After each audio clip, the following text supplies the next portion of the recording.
All right. If you guys will excuse the metaphor, we're going to shift gears pretty profoundly here.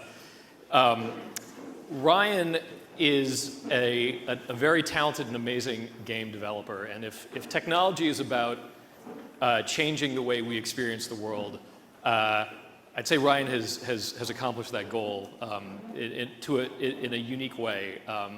He is the creator of a video game called That Dragon Cancer, and it is the story of his son Joel's battle with cancer. And we're going to talk a little bit about how it came about and how the game changed over time and what's happened in the months since. So let's start by just talking about Joel and where you were in your life when you learned that he had been, when you got the diagnosis that he had cancer. Well, we had just bought a minivan. Joel is our third son, and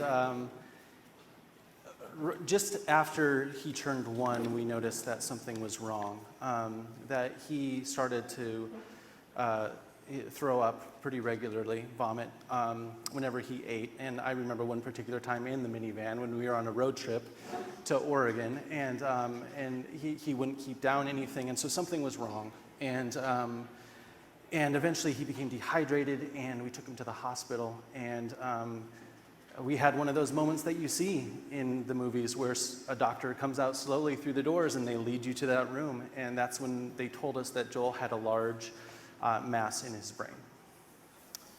And you were working in IT at the time, but you'd always pursued art avocationally. Yeah. And in fact, you had been making games as a hobby at that point. Is that right? Had you started doing that? Yeah, I think so.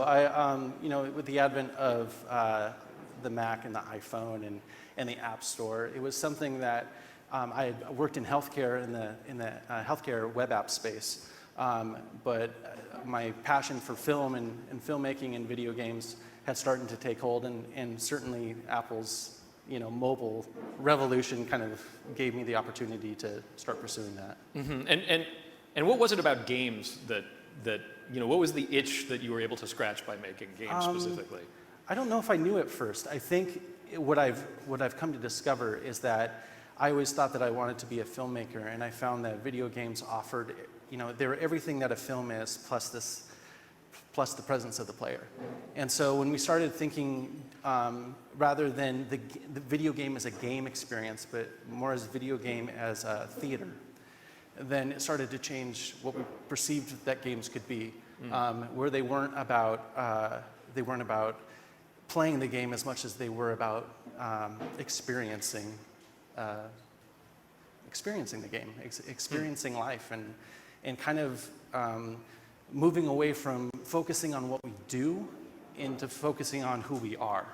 And I like to say that, as we move through life and we move through the stories of our life, so often we don't have the control we long for as we do in a video game. But often when we're on those rails, sometimes video games offer us the opportunity to ask, what is our posture in the midst of those things that we can't control? Can you speak to that a little bit more? Because when people talk about video games, they talk about them being interactive, and they talk about being able to inhabit a character and direct the story.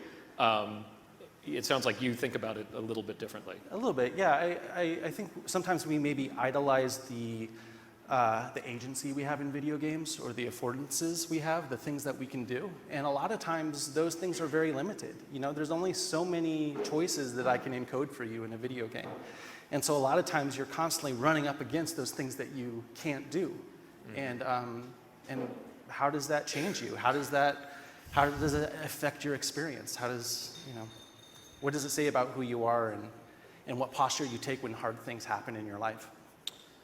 So in a way, I guess it makes sense that when you get this cancer diagnosis and you're finding yourself with a limited sort of set of behaviors and actions that you can take, you would think potentially about you would invest more in that idea of games. It started to become more clear, certainly. Yeah. Well, the thing that you realize is that once you get into this cancer diagnosis, you realize that you are in a boat going down a river that you have no control over.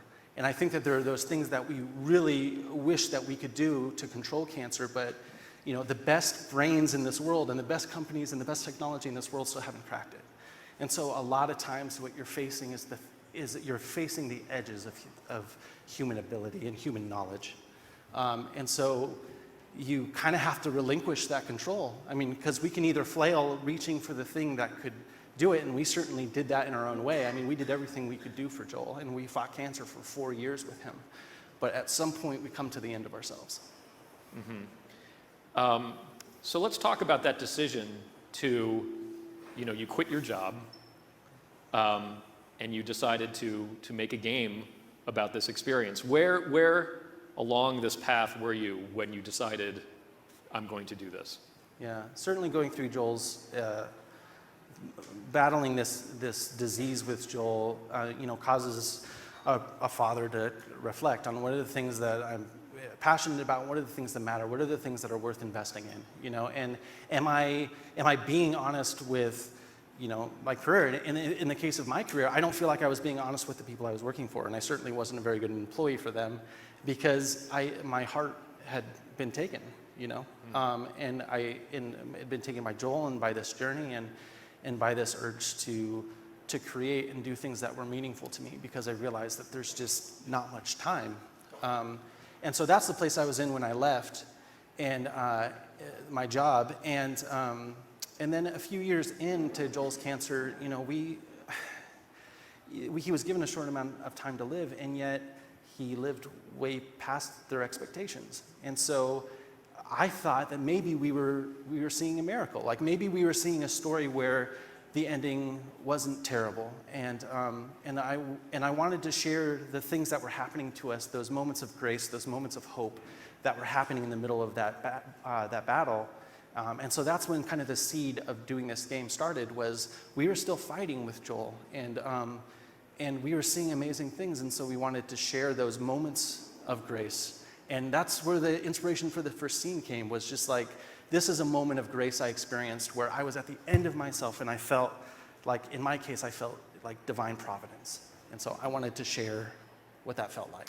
Yeah, and when we spoke, well, let's show the first scene that you wrote. This was inspired by a night when Joel was dehydrated in the hospital. Can we play the first clip? This is the first scene that you took to game developers conferences to raise funding for a full game. Can we show that?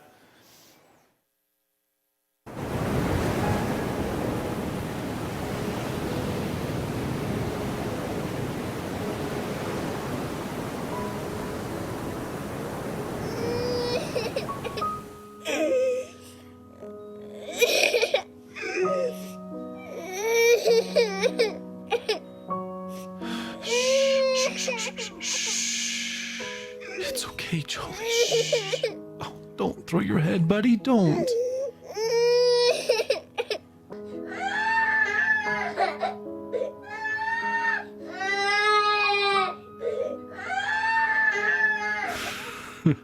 He drinks it greedily. Big, deep gulps. Okay, Jolie, that's enough. Breathe, kiddo. And he does. And I wipe his face of snot and tears and juice. And then he vomits, and I catch it. I always catch it. No! Don't hit your head on the bars, Joel. Joel! I know you're mad. Please stop. Please. Stop. I shake. I weep. I pray. I plead. I need peace. You are there. I want you here.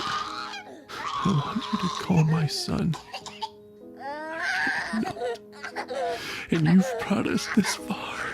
He's still here, not dead, not there, with you. God, I want him here with me. Please.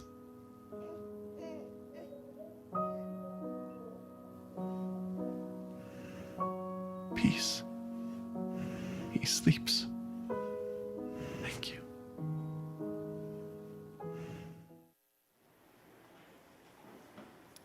So when we first spoke about that scene, you mentioned that part of what inspired it, as it kind of related to what you were discussing earlier, was this feeling of life as this sort of broken mechanic. You know, you were unable to comfort Joel in this moment, and there were things that you could try to do, but they didn't have any result, as opposed to a normal game where, you know, when you do the desired action, you get the desired result. Can you talk about that idea a little bit?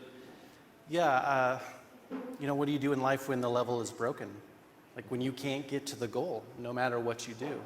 And I felt like that. I felt like I was in a place where I was at the end of myself and I was frustrated, and all the tricks you learn as a father to comfort your child, you know, didn't work. And we spent hours in that room where he was just, he was so thirsty and he just wanted juice, and I would give him juice and he would throw it up, and I wanted to comfort him, but I couldn't. And it's those moments in life that, you know, we're the most desperate for help, you know, and I call it grace, that undeserved favor, or that outside the help that we need from others. And for me, this was an experience where I was weeping and I was crying out and I was praying, and that's when peace came to the room. And it was just one of those moments in life, one of the few moments in life where I really felt like direct divine providence. And it's interesting in the game as well, in that scene, the player is doing these actions that don't, you know, that is mirrored in the behavior inside the game, in that the player's actions don't give the result. It's only the game itself kind of delivers it to you. We're so used to being able to optimize our systems, right? And we take a lot of pride in that as humans. Yeah. You know, if we can just move the technology forward, then maybe we can be better. But sometimes we need to say, I can't do it on my own. So going back to sort of where you were in your personal life at this moment, so you've quit your job, you're burning through your savings, you're going around raising money. Your partner Josh Larson has also agreed to sort of join you in this. You've got 4 kids, you've got a very sick young child. How do you balance all this? And I guess one question is, you know, you're spending a lot of time building this game. Are you leaning into this, or are you leaning away from it, if that makes sense? Yeah, it's funny. There is a certain amount of certain amount of escape, right, in being able to make this my job, and I think in those ways it became my excuse for working so hard. Is that, you know, we can give up this time if I can just do this important thing. And so in that regard, like, I think that post this project, after delivering this project, you have to reconcile those things that doing this project took a lot of time away from the family. However, it was my daily job. And so in that regard, it wasn't that I went to a job and then went home and did this. This is what I went to work to do. So yeah, I think there's an amount of escape, but there's also this amount of like how, you know, I got to make it my occupation to honor my son. And how often in life do we get those opportunities? And it's something that like I couldn't do on my own. And that's the thing, like you mentioned my business partner Josh, like he lived on, his family lived on savings to be able to do this. We had our composer John Hillman, they lived on savings to do this. And so we have a team of 8 people that helped create this game. And so this very quickly went beyond something that just I was doing. And I think that the thing is lost is that this was very much an effort of all of us. And my wife Amy is a writer. You know, she wrote this with me. And so it very much became like our memorial to Joel. One of the really fascinating things about playing this game is you find yourself experiencing, with, of course, a certain amount of distance, and we're not in your body experiencing this. Joel is never our son, but there are a lot of books about losing children to cancer. There are there's artwork about loss and grief. You experience it differently when you are, you know, playing it. Yeah. And we have another scene, maybe we can show right now, that kind of feels to me like that, like the kind of video game analogy to you know, maybe a literary approach or a cinematic approach to this subject. Maybe we can play that next.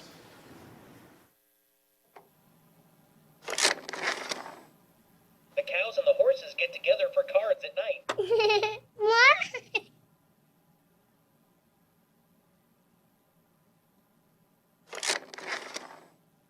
Farmer Bill owns the cattle on 1,000 hills.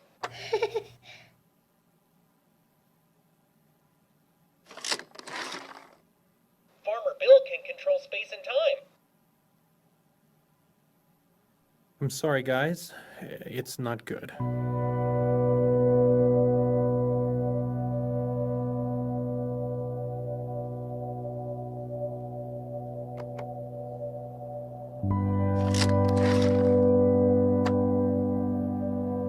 Oh, wow. This is that conversation. Can't imagine we're having that conversation. Recurrence of his tumor. Where is it? How big is it? Well, it's in the frontal cortex, and it's quite small at this point, but unfortunately the size isn't terribly important. Any recurrence means the chemotherapy has failed. This is a tragedy.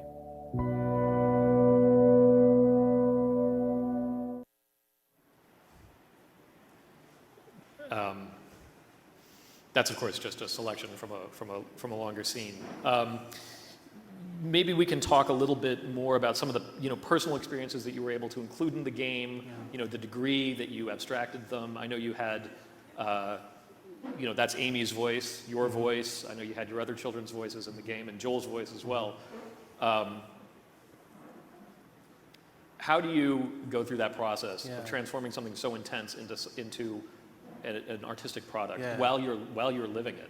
Yeah, I mean, I think when we're thinking we're going to tell a miracle, right, then we want all the details. And what started to happen was that Joel kept getting more and more tumors, and we kept going longer and longer. And so the details seemed important, but for the video game form, you're looking at only a few hours. You're not looking at blog posts that can be pages long and have all the details. And so we very quickly realized, like, oh, we can't say everything. And then Joel died during the process, and then we realized, well, none of those details matter anymore. And I can tell you all this stuff, but that's not really what's important. What was important was what it was like just to be with him, just to hold him in the hospital, or to play a silly game of Ready, Set, Go, or to make him laugh.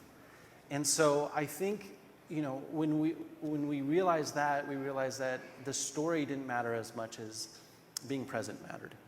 And I think that affected the way we designed things, and realizing that, you know, I can't give you the answers. I can't tell you why I think God let my kid have cancer and die. Like, I can't give you a good explanation. So why would I even try to make it better? Why would I try to make you feel better or take away your pain?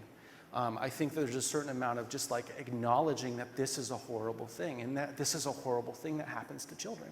And this is a horrible thing that happens to families. And being willing to sit in that without having to take anything away is the thing that I hope people maybe walk away with, is that we've invited you to sit with us, and that's enough. Like, you just need to make Joel laugh. That's all you have to do.